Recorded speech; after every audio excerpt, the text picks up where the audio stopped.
परम पिता परमात्मा और उनकी सभी पवित्र आत्माओं को नमस्कार। जवाब सतगुरु के।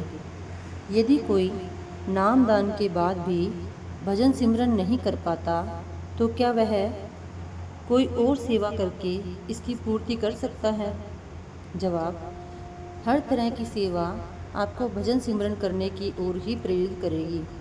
सेवा एक जरिया है, मंजिल नहीं। परमात्मा ने वापस अपने पास बुलाने का तरीका खुद निश्चित किया है और उसके बदले कोई दूसरी विधि या छोटा रास्ता नहीं है। परमात्मा ने ही तय किया है कि हमको पूरे गुरु की तलाश करनी है, और जब गुरु तथा शिष्य दोनों ही देह में मौजूद हों अर्थात जीवित हों, तब उस गुरु से नाम लेना है। इसके बाद हमें भजन सिमरन द्वारा अपने अहंकार को दूर करके अपने सतगुरु को प्रसन्न करके उस परमात्मा में लीन हो जाना है। सो भजन सिमरन ही एकमात्र रास्ता है। यह सब परमात्मा की अपनी योजना है, उसका अपना बनाया कानून है। गुरु नानक साहिब फरमाते हैं कि शब्द विहीन प्राणी कभी आवागमन के बंधनों से आज़ाद नहीं हो सकते। हजरत ईसा कहते हैं कि मेरे प्रति किया हुआ गुनाह माफ़ हो सकता है, अर्थात अगर तुम्हारा मुझ पर विश्वास नहीं है तो भी तुम्हें माफ़ी मिल सकती है, क्योंकि अगर तुम भजन सिमरन करते रहोगे तो अपने आप तुम्हारा मुझ पर भरोसा हो जाएगा। लेकिन अगर तुम भजन ही नहीं करोगे तो तुम्हें कैसे माफ़ किया जा सकता है? अगर आपके पास दवाई हो पर आप उसका उपयोग ना करें तो बीमारी कैसे दूर होगी? केवल डॉक्टर के साथ दोस्ती कर लेने से रोग दूर नहीं होगा।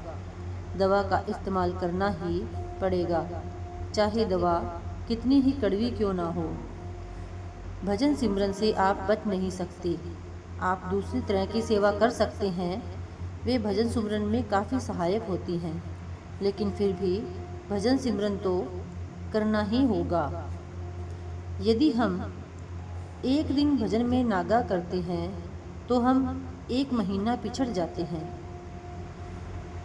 हजरत ईसा ने बाइबल में स्पष्ट कर दिया है कि अगर हम भजन सिमरन से मुंह मोड़ेंगे तो पिछले कई जन्मों से जो कर्म इकट्ठे करते आ रहे हैं वे कैसे माफ़ हो सकेंगे, हमें माफ़ी कैसे मिलेगी? ये सब तरीके हैं हमें भजन सिमरन की ओर प्रेरित करने के। चाहे इसे असलियत समझिए, चाहे भक्ति भाव से ग्रहण कीजिए, असली बात तो यह है कि हमें नाम का अभ्यास करना ही होगा। अलग अलग समय में संतों के समझाने का ढंग उस समय के लोगों की मानसिक अवस्था के अनुसार अलग अलग रहा है, लेकिन हर संत की शिक्षा का मूल आधार यही रहा है कि हमें भजन सिमरन करना चाहिए। संत जानते हैं कि हमें विश्वास दिलाने में वे किस प्रकार सफल होंगे, पर साथ ही वे यह भी चाहते हैं कि हम रूहानी अभ्यास करने की ज़रूरत को अच्छी तरह समझ लें। इसके लिए वे दृष्टांतों, कहानियों, उपदेश और तर्क का उपयोग करते हैं। ये सब केवल माध्यम या जरिया है। खास बात तो हमें भजन सिमरन की आवश्यकता का बोध कराना है। हमें चाहिए कि इन छोटी छोटी बातों की छानबीन ना करके केवल अपने रूहानी अभ्यास की ओर ही ध्यान दें।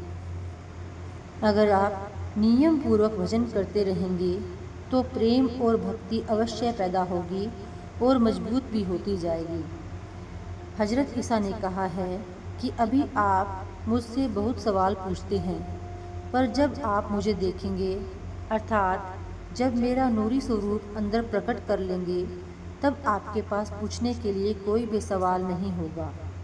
इसका अर्थ है कि अभी आपके मन में मेरे विषय में बहुत सी शंकाएं हैं, लेकिन जब आप मुझे अपने अंतर में देखेंगे तो आपकी कोई शंका नहीं रहेगी।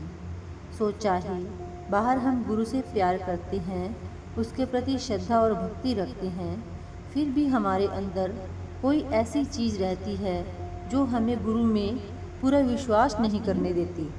कुछ न कुछ शंकाएं उठाती रहती हैं। जब हम अंदर गुरु के दिव्य स्वरूप के दर्शन करते हैं तो सब संदेह या शक सुलझ जाते हैं, खत्म हो जाते हैं। तब गुरु के प्रति सच्चा विश्वास पैदा होता है। इससे पहले भी आपके अंदर गुरु के प्रति प्रेम और विश्वास हो सकता है, क्योंकि आपने अपनी बुद्धि को संतुष्ट कर लिया है। तर्क व बुद्धि के संतुष्ट हो जाने पर आपके अंदर थोड़ा विश्वास तो आ जाता है, लेकिन सच्चा विश्वास तभी आता है जब आप गुरु को अंदर प्रत्यक्ष देखते हैं। तब चाहे सारा संसार आपके खिलाफ हो जाए, आप परवाह नहीं करते। बुद्धि और तर्क द्वारा प्राप्त विश्वास कभी कभी डामाडोल हो सकता है, लेकिन वह अंतर में प्राप्त होने वाला विश्वास हमेशा अडोल रहता है। Thank you.